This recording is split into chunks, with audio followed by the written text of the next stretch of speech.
What's going on, everybody? This is Chris, the last thing dropping the car vlog. I hope you guys are having a wonderful day.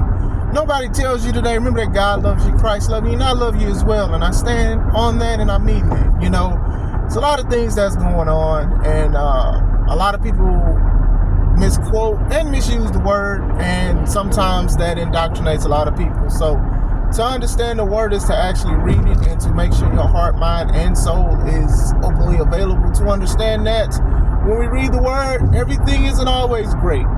Everything isn't always good. And sometimes we don't even get the things we want.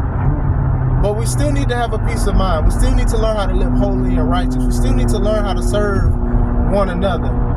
You know, being a follower of Christ does not mean being a yes man or anything like that, because you know, you could be the smartest person in the world, and if you argue with a fool, people gonna think two fools are arguing, and that says that too. You know, we're not supposed to be around things that aren't fruitful.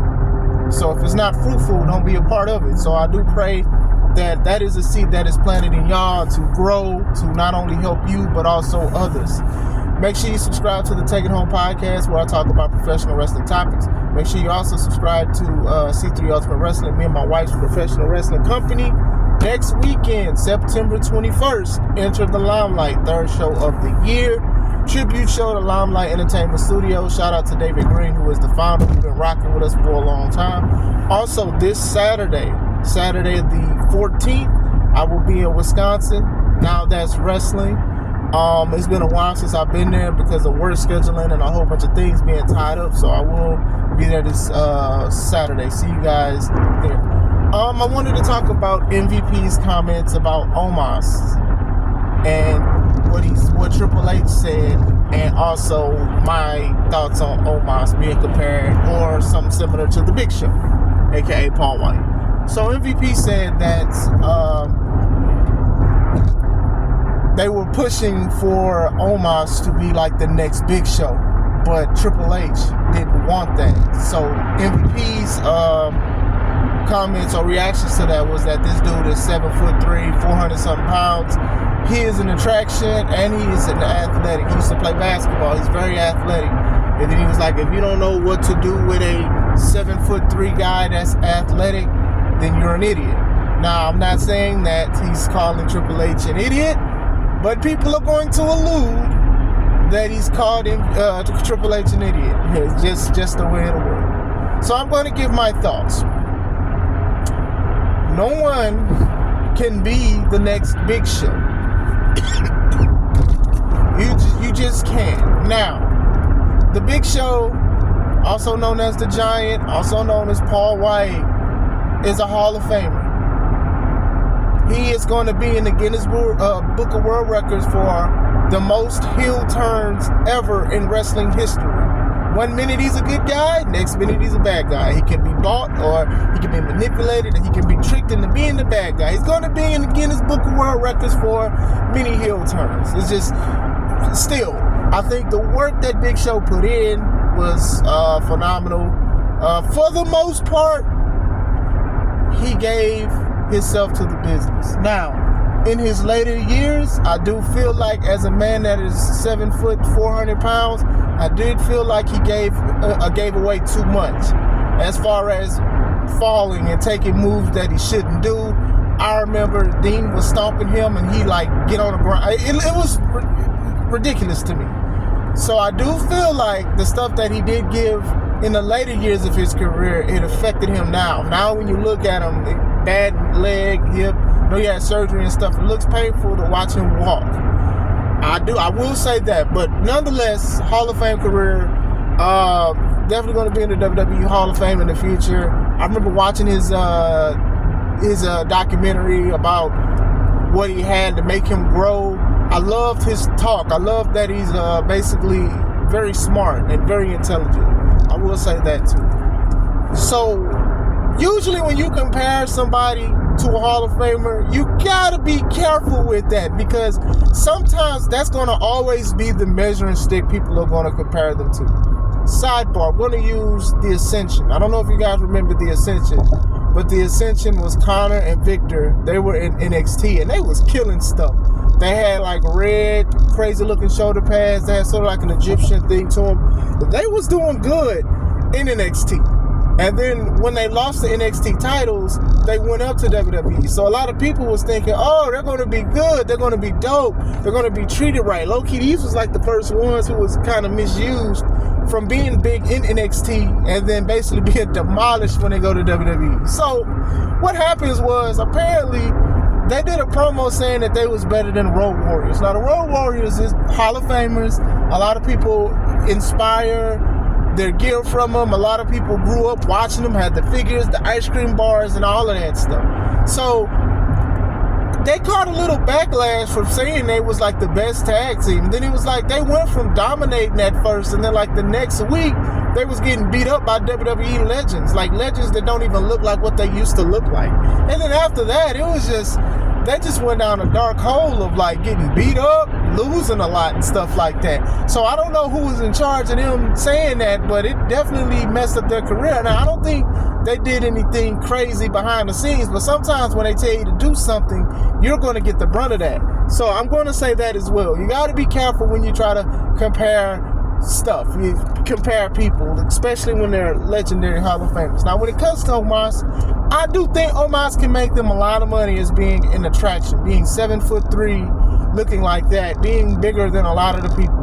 The way you project him on the camera is very important. I remember when he was feuding with Braun Strowman, another guy that's very big and strong that they should be making more as an attraction. And they do it from time to time, but still, I remember when Braun won his match against whoever, and Omos and MVP was walking down from the arena steps.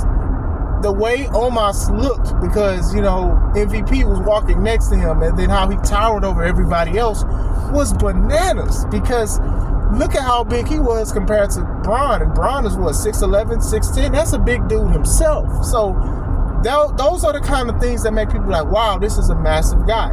Even when he feuded with Brock Lesnar, he put his hand near Brock Lesnar's face, and his hand was basically bigger than Brock's face. Now, if you guys don't know, Brock Lesnar, he has like the biggest hands in UFC history. He had to get like custom gloves. So if a guy has bigger hands than the big hand man himself, that just says something. He doesn't need to wrestle every week. He didn't need to wrestle every week. They was doing good at one point. He is agile. Could he have worked on a lot of stuff? Yes. I remember he did like a roundhouse kick one time. Somebody tried to hit him with a chair. I thought that was impressive. What they did with him and AJ, I thought that was pretty cool. Sort of reminded me of HBK and Diesel. And then even having Omos dominate AJ and dominate a lot of people was very good. You know, a couple losses. You know, he had a decent match with Bobby Lashley. He beat Bobby Lashley one time, and then Bobby Lashley beat him and MVP in a handicap match. Kind of crazy, but still. Braun Strowman, him and Braun, they had a good match. And that was it. I think they should have wrestled at least 3 times. I think Braun should have won one, Omos should have won one, and then they would have had a rubber match. I think the one and dones is also something that killed some things with Omos. Omos and Brock, it was pretty good. You know, Brock, he was throwing Brock around and stuff like that, and then eventually Brock got him at WrestleMania with an F5, which is impressive. You know, he's a big dude. He's strong too. I remember he gorilla pressed Bobby Lashley. Like, how many people can say they can gorilla press Bobby Lashley over his head? You make Bobby Lashley look like a little baby compared to him in size. You know what I'm saying? So he is very marketable. I really do think that. So I wouldn't say being the next Big Show. I think, you know, being himself and could make him a lot of money. Like, even if he gets released, he could make a lot of money on the independents, on the indies and stuff like that. I don't think that if he goes to AEW, he's going to be treated worse. We got to realize that AEW don't care about pushing bigger guys. They just don't. They just do not. So I do think that WWE needs to get it together and try to do something. Like I said, his wrestling isn't the best, but he could tell a story in a way with his size and stuff like that. You know how you have like Andre the Giant exhibits like how tall he is and how wide his hand is. Like, he's very marketable. If you take him to a lot of sports spots, they're going to see him. Oh my God, he's so tall. Look at him. Look at him. You wrestle? I got to see you wrestle. Look at this. This dude is way taller than some of your top guys. Now, I'm going to say this too. I do think that WWE has a history of putting a ceiling on people that they don't want to grow. And I think that Omos could possibly be in that. I think Omos could definitely be in that situation. Like, listen, man. Omos is a better wrestler than the Great Khali was. However, the Great Khali won the World Heavyweight Championship. He was dominant for a lot of people. He beat The Undertaker. Like, they was trying to get the Indian market. I understand that. They was trying to get the Indian market. But with Omos can get a bigger market as well. I'm just saying. So when people be like, oh, well, he just needs to wrestle better, I'm like, no diss to the Great Khali. I know he had a tumor and he had a whole bunch of other stuff that was going on with him. And then I also know like some stuff that happened when he was training one time. It probably just messed up his psyche. But still, Omos was the better wrestler, but they kept bringing Khali in. Great Khali was like the Punjabi playboy, kissing women and stuff, dancing awkwardly and all that. And I believe he's a Hall of Famer too. So what are we doing with Omos? You know what I'm saying? I do think that sometimes because you want certain people to be remembered. And to be honest, if Omos now just immediately starts having a Hall of Fame career, people are going to remember the Big Show. People remember Andre the Giant when you're trying to say Andre the Giant was his son and all of this other stuff, and the singlet, the one strap singlet, the two strap singlet. Like, it's okay to do this kind of stuff.